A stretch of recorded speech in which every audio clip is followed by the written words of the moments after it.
Yes.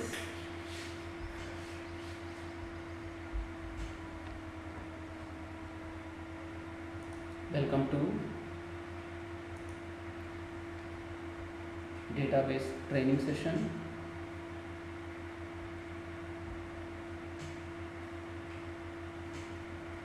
In our last session, we worked with database table alteration. Similarly, we saw how to insert data in the explicit as well as in the implicit mode. Okay, we saw how alter command is working. At the same time, how to use how actually you can insert data into a table in the implicit mode as well as in the explicit mode. Today we are going to work with operators which are available in the SQL Server. We are trying to explore various operators available with SQL Server. Okay, so let me first of all open the database on which we are going to work. So here it's going to open for us a query editor window. So this is going to be query analyzer window. So in this query analyzer window, we type give use command followed by open the database name. Here it is. We started with the first DB. The other day we have done with the first DB. Let us see what tables we created in this. There are two tables, one is TBL login, other one is TBL user. So open this database. It is first DB. In our last session, we saw how to create relationship between the two tables with primary key and foreign key columns. We saw even that. Now let us discuss about the operators. Today we are going to explore the operators because these are required very much. Now let us look into TSQL operators. We look into TSQL operators. See, just like any programming language, even TSQL is also a language, but it's not a full-fledged language like C or C++ or C# or Java. Only we use it for writing procedures, writing triggers, or writing actually anonymous code blocks. We use it. So interact with the database, we require the TSQL. Okay, so far we have seen few SQL commands. We know that there are 5 different types of SQL commands: DDL commands, DML commands, DCL commands, TCL commands, and DQL commands. We have explored so far DDL, in which we saw how to define a table, how to alter a table, how to drop table. In the same way, we have seen few DML commands. That's exactly insertion, updation, and deletion also we have seen from the database table. Today we are going to look into various TSQL operators because these are often needed in select statement. Similarly, sometimes in updation also we can use. Okay, the TSQL operators, first of all, we have arithmetic operators.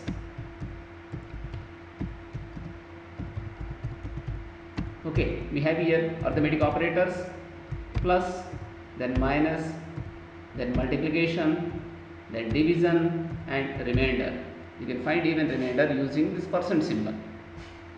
Okay, here they follow BODMAS rules, and sometimes we use even bracket. Set of brackets we use to make a group. To group the operands we can use, or to group the expressions we can use them. So using these operators we can actually form expressions. We can form here arithmetic expressions. Okay, even plus sometimes can be used with wait time.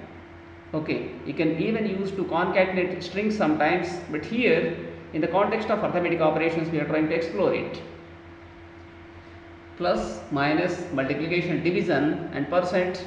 So plus is for addition, minus is for subtraction, then star is for here multiplication, and slash is for division, and percent is for finding out remainder.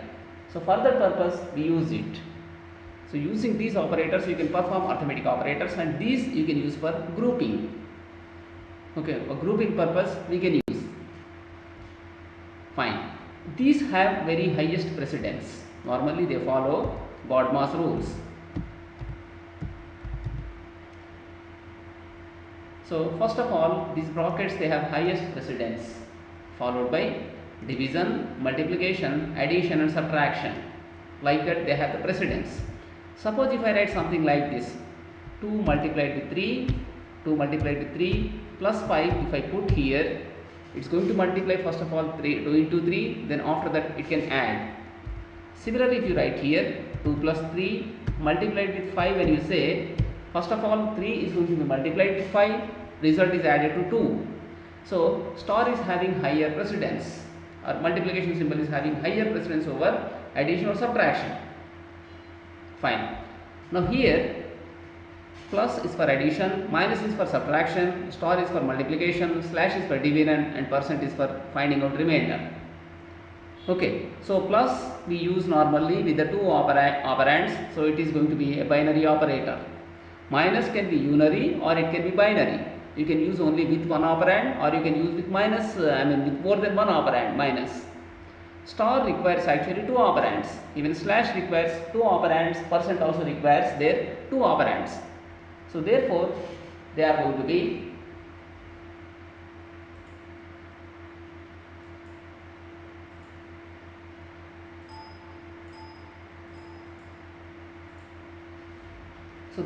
here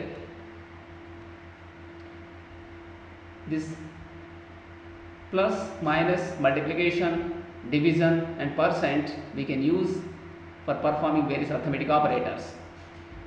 So except minus you can use as unary or binary, whereas other things normally they are binary operators. Okay, these brackets we use for grouping. When you want to group things, you can use the brackets. Now, for example, you have to do like this. You need to first of all say add 3 plus 5, then after that you have to multiply the result. Therefore, in such cases you can put this way, 2 multiplied with 3 plus 5. Now what happens here? 3 and 5 are added, then multiplied with 2. But if you don't put any brackets like this, and here if you go with 2 multiplied with 3 plus 5, that gives us 30 result. Even this one, how much it gives? It gives only 16 here if you group like this. So how you want to evaluate expression? First of all, 3 must be added with 5, then followed by you need to multiply with 2. So in such cases you put in the brackets, you get the correct result. If you write expression like this, first of all 2 is multiplied with 5, okay, 2 is multiplied with 3, then to that we are going to add 5. So here result is going to be 11, but here result is how much for us? It is going to be 16. So you get different results. Okay. Therefore, here you need to use brackets for grouping purpose. Next, you need to follow certain rules whenever you deal with the arithmetic operations. When both the operands are integers, result is going to be always integer. Whenever you write any expressions, take care, if you require the result in the floating point manner, definitely one of the operands must be floating point. Otherwise, if both of them are integers, result is going to be integer. For example, take, you have 3, when you divide with 2, you have a 6 here, when you divide with 2, result is 3, this is fine. But suppose you want to divide like 22 by 3, so in such cases you get the result as here 7. You get only 7.0 something you get. You are not going to get actually 7 point something there, you cannot get there. Okay, so this is what exactly this is going to be. Whenever you perform arithmetic operation, here 22 is an integer, 3 is also integer, therefore result is going to be, you have only integral part. Like this you get the result. Okay, so it can't be, you cannot get actually 7 point something there. So here whenever you divide 22 with 3, 3 7s are 21, then followed by 7.666 something like that you need to get, I think. Okay, let us see what exactly we get. 7.6 followed by probably 22 by 7. 3 sevens are 21. Okay, followed by you get 1 as remainder, you add 0. Then 3 threes are 9, you get 1 0. 3 threes are 9, like that you are going to get. So 7.63333 like that you are going to get. I think like that, yeah. So this is going to be 7.3333 something like that you are going to get whenever you divide the 22 with 3. Okay, so normally if you get that value, since both of them are integers, you get a value like 7.0. Let me demonstrate that. You need to follow this rule. When both operands are integers, result is going to be integer. If one of the operands is floating point number, result will be floating point number. Like that you get the result.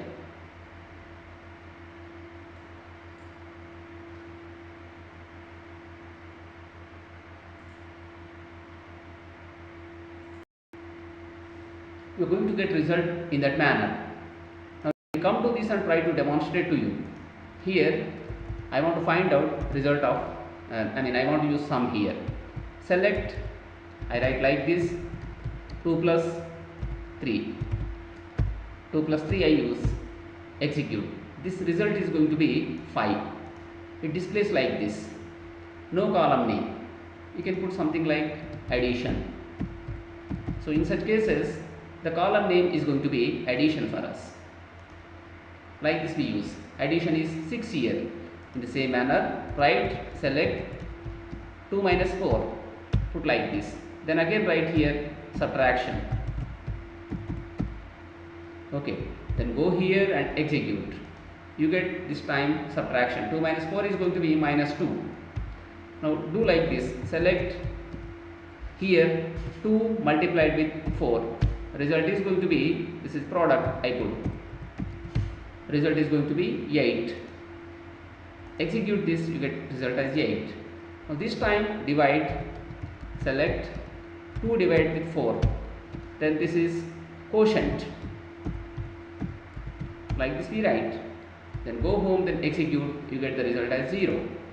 The quotient is going to be 0 here. Okay, 0 point something you need to get. 0 point how much we have to get here? 0.5 you have to get. 2 by 4. 2 by 4 is nothing but 1 by 5. Sorry, 1 by 2. 1 by 2 is 0.5. But we are getting result as here 0. Since both the things are integers. So now here what you can do, one of the things you make as floating point number. You get correct result. Select 2.0 divided by here 4. Therefore, you get this time quotient as, this is going to be 0.5, you get this time result. So just execute. You get here 0.500. Like this you are going to get the data. So what is happening here, when you take 2.0 and when you divide with 4, it gives you here 0.5. Because one of the operands is here floating point data, therefore you get correct result there. Select 2.0 divided by 4, when you say, that's going to give you 0.5. So like this here, you are getting the result in the floating point manner. If one of the operands is floating point, then you get that result. If both of them are integers, you get actually integer data only. Like this normally these are going to work. So these are arithmetic operators. Similarly, I want to demonstrate to you this operation. Okay, so select followed by here, I say here 10, this is 7, here it is remainder, I put like this. It gives you 3 as a remainder. 7 ones or 7, remainder is 3. You get this as here 3.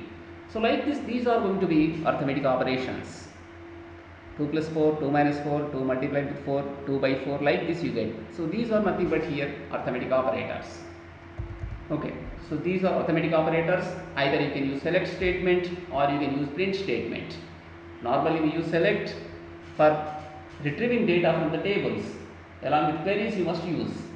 But here we are simply using to select data. If you don't want to use select, you can use print also. You can use print followed by 2 plus 4. This works only in the SQL Server SSMS. Outside it does not work. It's giving you 6. It's just giving you result. Like this print statement also you can use to test, different things we can use here, print statement. Okay, whenever you work with SSMS, you can use it. But normally in the queries you should not use such things, or in the procedures you should not use such things. Okay, so here when I write 2 plus 4, it's giving me result as 8. This time it's not coming in the tabular format, but when you take select statement, in such cases you get in the tabular format. Just execute, you get 6 in a tabular format. Row number 1, column is addition. Like this, it's going to show in the table. But when you go with print statement here, it's going to be shown in the simple, like simple text, it's going to be shown. No tabular format here. Like this, the result is shown. Okay, now come to other operators. These are what exactly? Arithmetic operators. We have next operators are relational operators. We have here relational operators. The relational operators are greater than, less than, then greater than or equal to, less than or equal to, like this you can use. These can form a relation between the two sides of the equation. Okay, between the two sides of the equation they can form a relation. So normally these are inequations only. To form inequations we try to establish relation both the sides. Sometimes you can use equality operator, and sometimes even you can use not equal operator. These also you can use. You are trying to establish a relation between the two sides of the expression. When you take arithmetic expression, you have terms. In the left side you can have a term, in the right side also you can have a term. So you can establish the relation between the two terms. Okay, so these are called as relational operators. Suppose you write here, say 5 greater than 7. This can be returning you a false value because 5 cannot be greater than 7. Similarly, if you put 5 less than 7, this can give us a true value because 5 is less than 7. Similarly, you may write like this, 5 less than or equal to 7. If you put, this also returns a true value. But when you try to put 5 greater than or equal to 7, that can be returning a false value. So when you say 5 greater than 7, this is going to be true only. Okay, but when you say 5 less than 7, this is false. Similarly, if you do like this, 5 less than or equal to 7, this can be a true value. So it is going to evaluate in the given expression the two sides. Okay, so these normally form inequations, or sometimes equations also you can get with that. Okay, so these operators also we use very much in our code. We are going to use these very much in our code. Now come to this here, try to see result. Print 5 greater than 7. Now come to this home, then here execute. Syntax is incorrect here. You cannot just write like this. Print 5 greater than 7, it cannot give anything for us. So therefore, here try to do with the select. Select 5 greater than 7. Even this also gives wrong result. Like arithmetic operators we cannot use. These you have to use in some expressions. In some program you need to use. Small code blocks you can use. In that small code blocks, you can put these. So they are going to be arithmetic relational operators.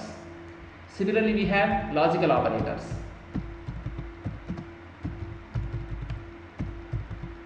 Okay, so when it is logical operators, they are going to be logical AND, we call it as. Then OR operator, it is logical OR. And one more is here, NOT operator, this is called as logical NOT.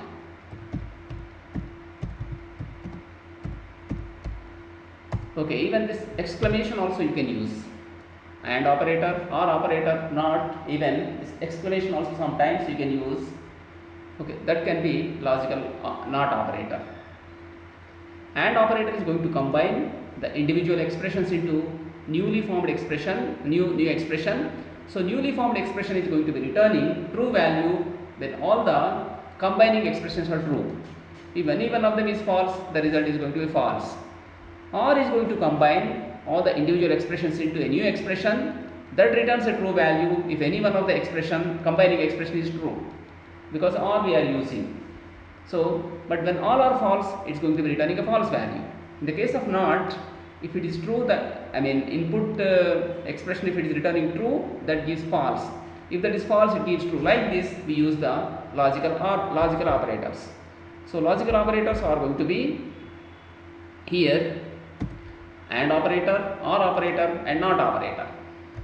Okay, we have here AND operator, OR operator, and NOT operator. Like that, we use these logical operators. And along with these logical operators, we use here sometimes bitwise operators. They can work at the bit level. So we have here bitwise AND, bitwise OR, bitwise exclusive OR operator. This is bitwise AND operator. We call this as bitwise AND operator. Similarly, we have here, this is bitwise OR operator. Bitwise OR operator. And last one is bitwise exclusive OR operator.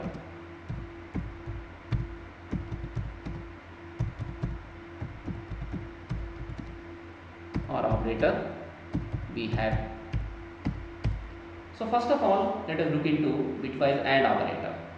It is going to be working with the bits of the two given numbers. For example, you take A equal to 96 and B equal to here 64. Now if I try to perform A and B, for example, I perform like this A and B. Here I get the result as 64. Similarly, if I take A or B, if I go with the A or B, the result is going to be here. A or B, if I take, it's going to be 96. It's going to be 96. But with A and B, you get 64. With A or B, it's going to be 96. Similarly, if you go with A exclusive B, you get the value as 32. Like this, these are going to be getting evaluated. So what we do there, A and B equal to 64, A or B equal to 96, cap B. So this is here exclusive OR operator. So in such cases, we get the value as 32. So why it is so? See, now take A. A equal to what we write? 64, 96 we write. 96 when you convert into binary format, that is going to be in the 128 position, it's 0. Okay, in the 128 position, that's going to be 0 for us. Fine. Now followed by in the 64th position 1, in the 32th position 1, then here in the 16th position, in the 32th position, that's going to be 0. Then in the 16th position 0, in the 8th position 0, in the 4th position 0, then in the 2th position it's going to be 0. Okay, so this is exactly what 128 position, then this is 64th position, then 32th position, then this is 16th position, 8th position, 4th position, 2th position and 1st position. We know that binary numbers, as we move from right to left, they increase by 2 units, 2s, 4, 18, 16, 8, 16, 32, 64, 128, 256, 512, 1024. Okay, so 2048. Like that, as you move from right to left, they increase by 2 every time. It is something similar to decimal numbers. In the decimal numbers, as you move from right to left, you increase by 10 units, tens, 100, 1000, 10,000, like that they move. But most of the time we depend on the base 10 system. When you go into base 2 system, the positions they change. The rightmost side is going to be in units. To the left of that, it's going to be 2s. To the left of 2s, it's going to be 4. To the left of the 4, it's going to be 8. Like this, they increase. Now take B also. B equal to what value you get here? It is B is 64. So 64 is going to be in the 128 position 0, in the 64th position 1, in the say 32's position 0, in the 16th position 0, 8th position 0, 4th position 0, 2's position 0, unit's position 0. Like this you have here A and B values. When you convert to binary format, you get that way. Now here we perform AND operation on this. We are going to perform an AND operation here. Okay, we perform here AND operation. The result is going to be, now for us here, we get a result. This is nothing but A and B. We can put like this. This is equal to, now what happens in this? If you try to add here, 0 and 0 is going to be 0, 1 and 1 is 1, 1 and 0 is going to be what exactly? 0. Because when you perform AND operation, the given bits must be 0. In the 128 position, here also 0, here also 0, 0 and 0 is going to be 0 only. But in the 64th position, you have here 1, here also 1, therefore 1 and 1 is 1. But in the 32th position, in the first number it is 1, in the second number it is 0, therefore 0. So rest are also going to be zeros. So in the bitwise AND operator, in both the numbers at the given bit position, if they are 1, result is going to be 1 for the newly formed number for that bit position. Okay, so therefore here what is happening? In the number A, in the 128 position, this is 0. For B, in the 128 position 0, therefore newly formed number A and B is going to be in the 128 position 0 only. In the same manner, if you come to 64 position, in the A, in the 64 position it is 1, in the B, in the 64 position it is going to be 1. 1 and 1 is going to be 1 when you form here A and B. Okay, similarly, here when you look at A, in the 32th position 1, in the B in the 32th position 0, therefore 1 and 0 is going to be 0. So in the rest of position what is happening here? 0, therefore we have 0. So therefore A and B is giving you here, the value is going to be for us 64 here. It's because in the units position 0, 1 into 0 is 0, plus 2 into 0 is 0, then 4 into 0 is 0, then similarly here 8 into 0 is 0, 16 into 0 is 0, 32 into 0 is 0, but 64 into 1 is going to be 64. So 64 plus 0 is 64, then 128 multiplied with 0 is 0, 0 plus 64 is 64. So like this we get here the value. Okay, we are going to get value that way. Here this is A and B operation, bitwise operation we are doing in that. Now next one is A or B we use. What happens with A or B? Let us see in that. Okay, come down here, then paste right here OR operation. This is going to be OR operation. Here I want to perform A or B operation. Go with this. Then here you have to have like this 0 and 0, 0. 1 and 1 is going to be 1. 1 and 0 also must be 1 here. Like this we have. So 0 and 0 is going to be 0. 1 and 1 is 1. 1 and 0 is also 1. Any one of the inputs, if it is true, it is going to be therefore 1. Therefore 1 and 0 is going to be here 1 only for us. Rest are zeros, so therefore you have 0 only. So therefore the result is going to be for us here now 96.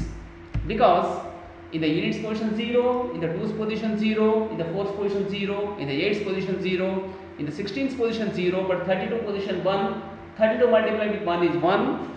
Okay, 32 multiplied with 1 is 32. Then similarly in the 64 position you have 1. So 64 multiplied with 1 is 64. 64 plus 32, 96 you get, followed by the 96 in the 128 position 0 that is. So therefore you get the result as here 96.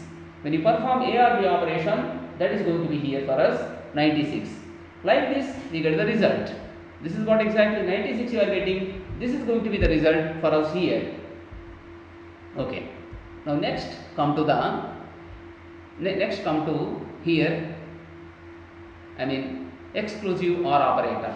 We use now the other one, exclusive OR operator. Copy this and paste here. Then here put a cap symbol. We use a cap symbol.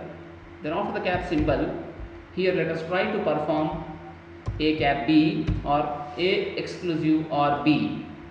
In the exclusive OR, either in the first number in the given bit position it should be 1, or in the second number in the given bit position it should be 1. In both the places it is 1, it is going to be 0. In both the places if it is 0, it is going to be 0. So therefore here 0 and 0 is 0. Here 1 and 1 is going to be 0 for us. But here in the A, in the 32's position 1, in the B, in the 32 position 0 this is. So therefore this will be 1. 1 and 0 is 1. In the rest of the places zeros, therefore 0 you have, this is going to be 32 for us. Like this, these get actually evaluated. These are called as bitwise exclusive OR operator. Let us see this in the SQL query. In the TSQL, how this works, let us see. Now here, go with this print. Okay, print here 90, 96 and 64. What result we get? See in this. Just execute here, you get the result as 64. What I said there, 96 and 64 is going to be for us 64.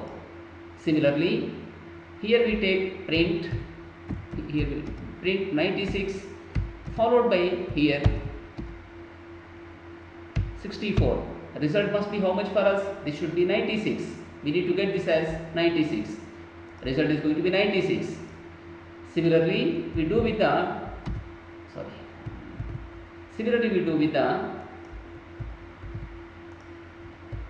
exclusive OR operator. We should get now in such cases result as 32 for us. We get here this time result as 32. So like this, these operators, they are going to work. This is called as bitwise operators. 96 and 64, 96 and 64, 96 and 64. 96 and 64 is giving you there how much? 64. 96 or 64 is giving you 96. 96 exclusive or 64, when you say, it's giving you 32. So like this, here you are getting different results when you use these bitwise operators. Okay, now let me demonstrate the logical AND operator as well as relational operators. So for this, I would like to use some small program. Okay, I am going to write here some anonymous code block. I am going to write here some anonymous code block. There I can declare few variables. Normally code blocks have a name. When you write a procedure, for procedure you give a name. When you write a function, for function you give a name. But here what I do, I don't write any, I am not going to save it permanently. Only time being I would like to execute. Therefore I write here some anonymous code block. A program I am going to write, that program is going to be getting executed immediately. So in that I can declare few variables. Then ultimately using those variables I try to manipulate data. I should get some information out of it. So I have a question like this. I have 3 subjects marks. I have actually 3 subjects marks. Subject 1, then subject 2 and other is subject 3. Based on the subjects marks, I should get here total as well as result. I should get total and result. For that purpose, I need to follow certain rules. In each and every subject, if the candidate is getting more greater than or equal to 40 marks, in such case the result is pass, otherwise result is fail. So therefore here I use relational operators as well as logical AND operator. With that I try to find out result. And to find out total, normal arithmetic operation I can use them. So condition is what here? In each and every subject, that is in subject 1, subject 2, subject 3, when I have marks which are greater than actually say 40, in such cases the result is going to be here, the result is going to be pass, otherwise result will be fail. Like that we try to do it. So result is going to be fail in such cases, that way we do. So let us try to write here now the piece of code. Let us try to write that piece of code here. I am going to write here some anonymous code block. Therefore I can put comment, a single line comment I put here. Following anonymous code block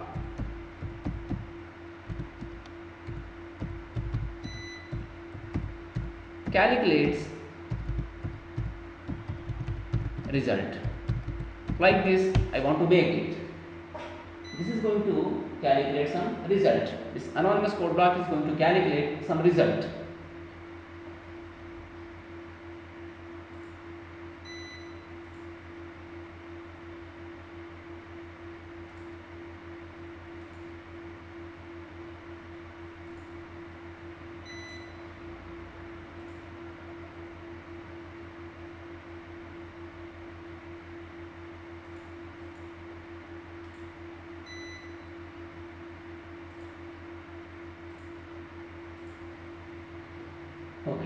going to write some anonymous code block. With the help of that code block, I can calculate here result. Here first of all I need to declare variables.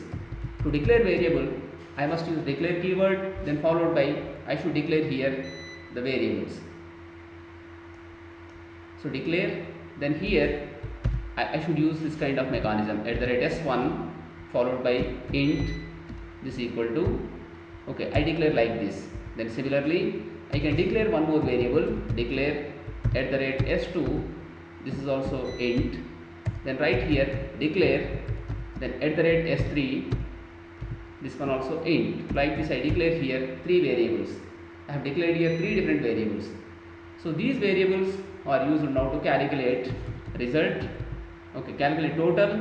At the same time I have here total, okay, even this is also integer.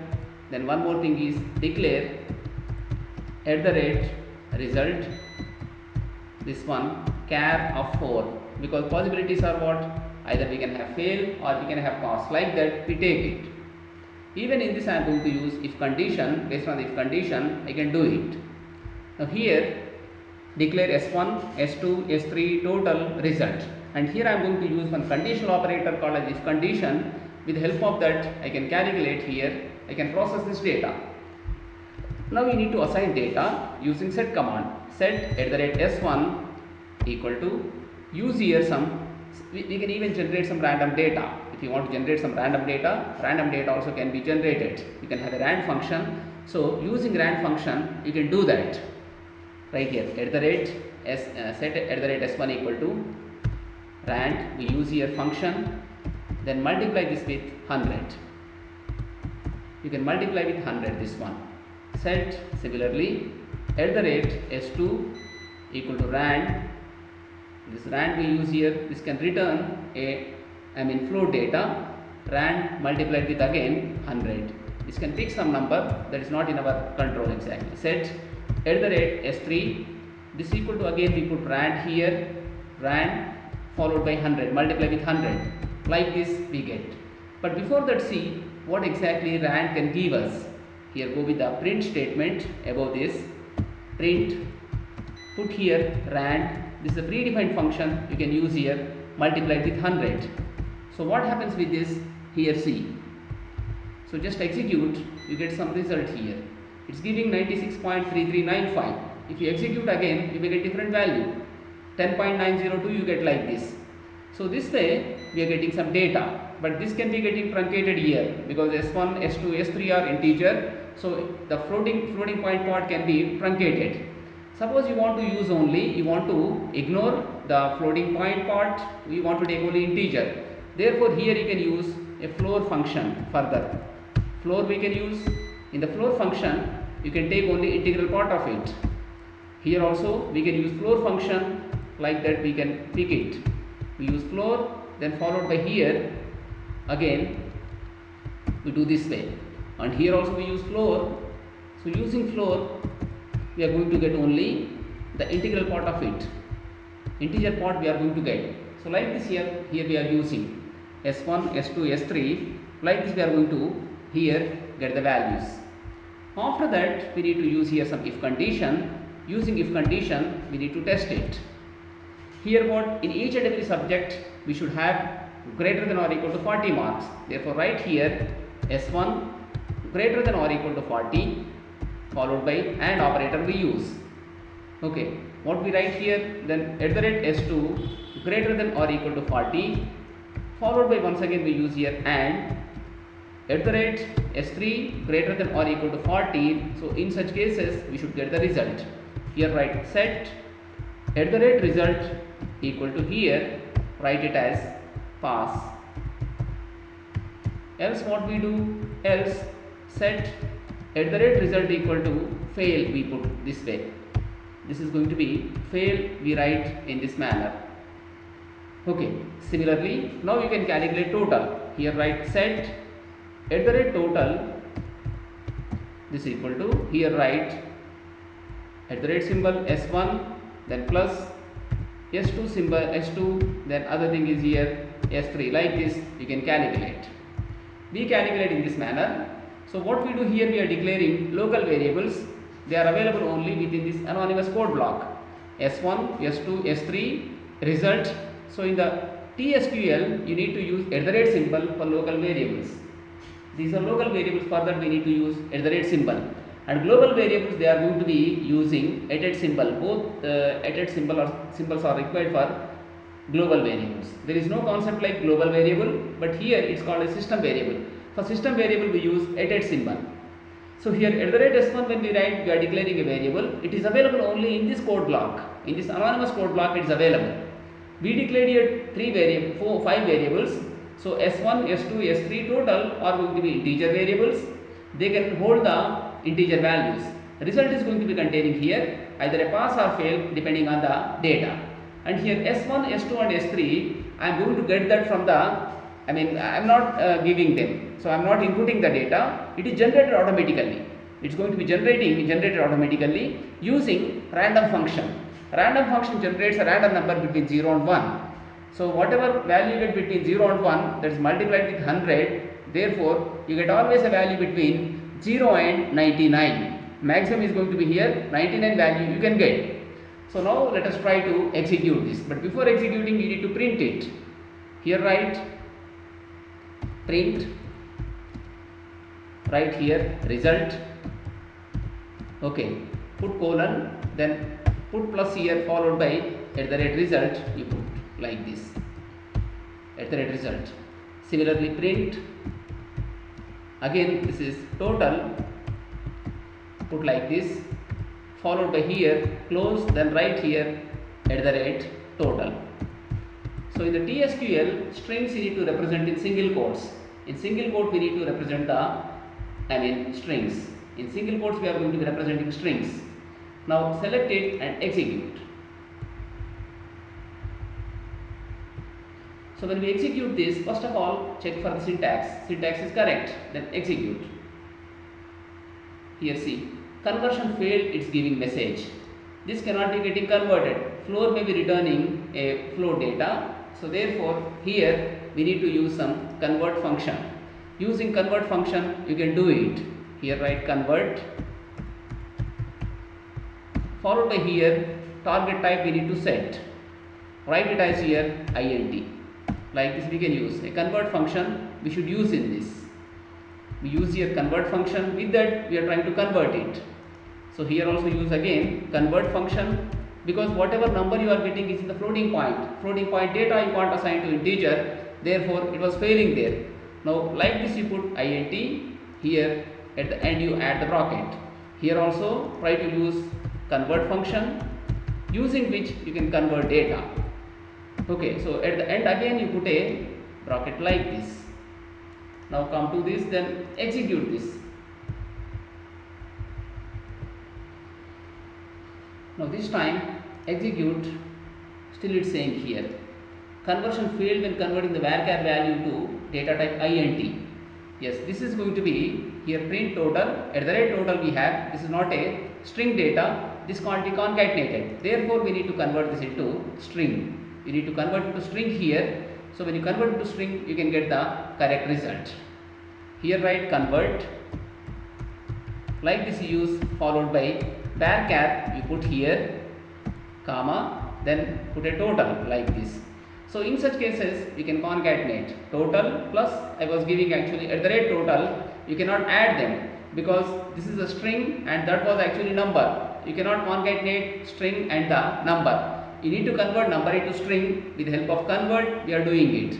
Now come to this once again, try to check for the say any syntax errors does it have. Now execute it.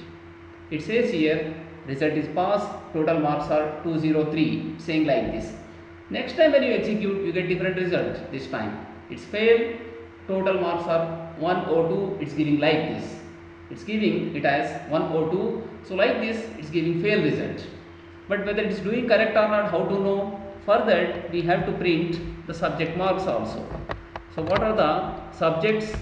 Here it is, we need to find out. So therefore here let us try to print. This is subject 1. I put like this subject 1, put a colon, followed by here convert we put, then here this is varchar, and right here at the rate s1. Okay, put that way. The next one is subject 2.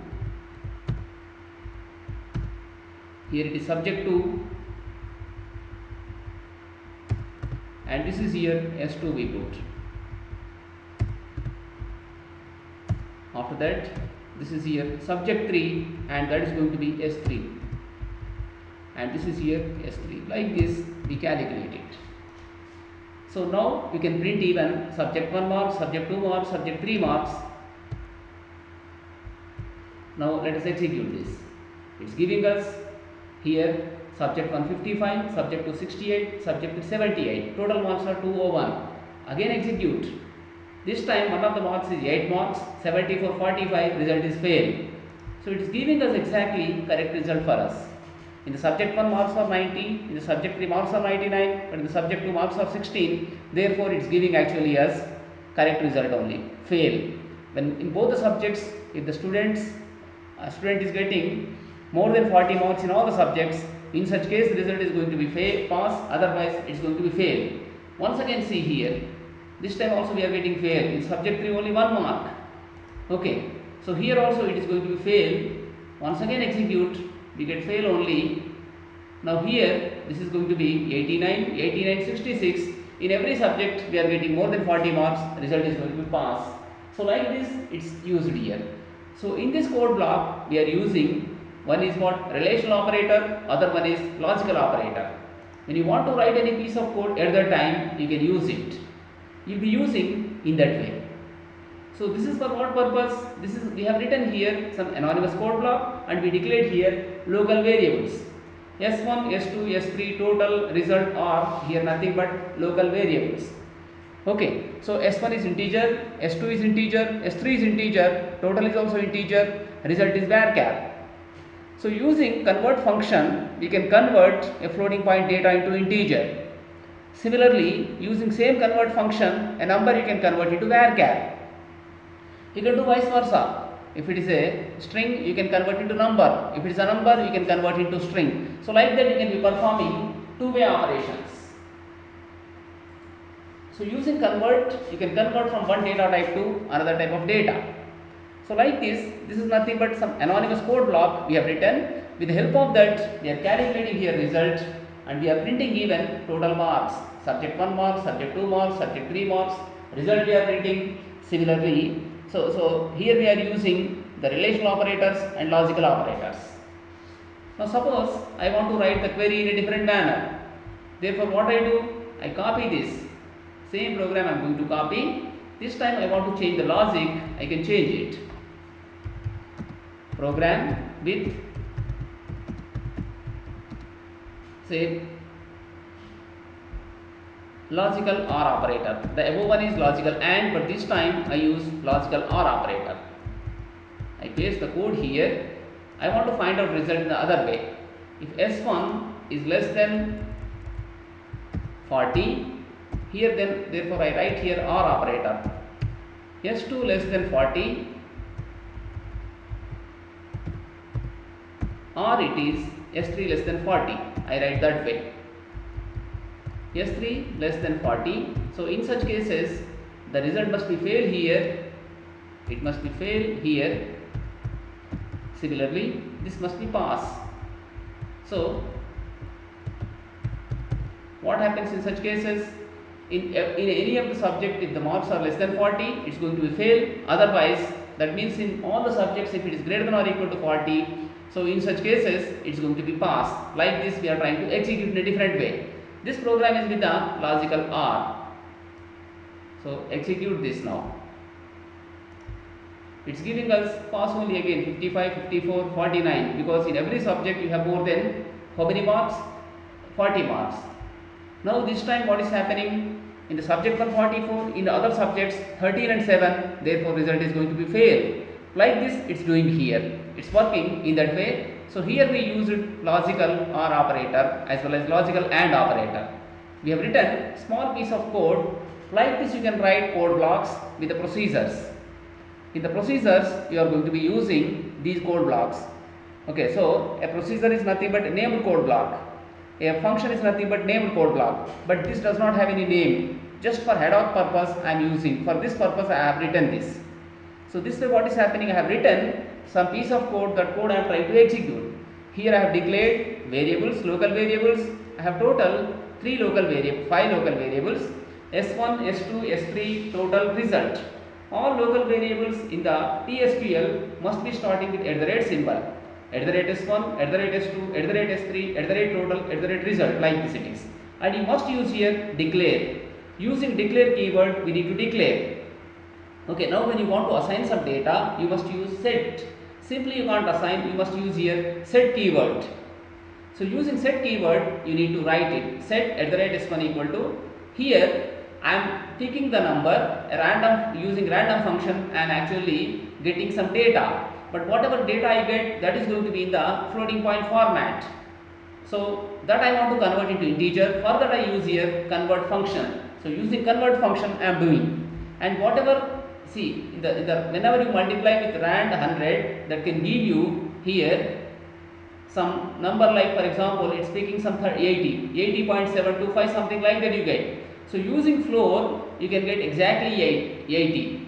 If the result is 80.425, something like that. So with the help of the floor you can get 80. But when you go with ceil function, in that case you can get 81. So this way you can use actually floor and ceiling functions. Later on we discuss more and more about that. But right now I am trying to demonstrate to you how logical OR and how logical AND I am using. Then followed by here I am assigning s1, s2, s3. Then I use an if condition here. So here what I write, I am comparing whether s1 is greater than or equal to 40. Then s2 is greater than or equal to 40 and s3 greater than or equal to 40. When all of they are returning, when all of they are containing a value greater than 40, so in such cases result is pass, because I am using AND there. All the combining expressions must be true to give you a true value. Otherwise that's going to be false. Here I have set @result equal to pass, else set @result equal to fail. Like this we have done. Then followed by total we calculate s1 plus s2 plus s3. With that we calculate total. Then after that we are printing everything. We print actually result, then print subject 1, subject 2, subject 3, and result also we are printing there. So like this anonymous code block is working. This is nothing but here anonymous code block. This code block is working here for us. And similarly here we use the logical OR operator. So using logical OR operator, we are calculating same result in a different way. Here the logic is changed. If s1 is less than 40 or s2 is less than 40 or s3 is less than 40, in such cases result is fail. But on the top what we have written, when s1 is greater than or equal to 40 and s2 is greater than or equal to 40 and s3 is greater than or equal to 40, at that time result equal to fail we are setting, pass we are setting. But here we are setting result equal to fail whenever this condition is here returning a true value. When condition was returning true value there, result is set as pass. But here when condition is giving a true value, we are setting result as fail. So depending on the requirement, you must be using all this logic. So like that you should be writing.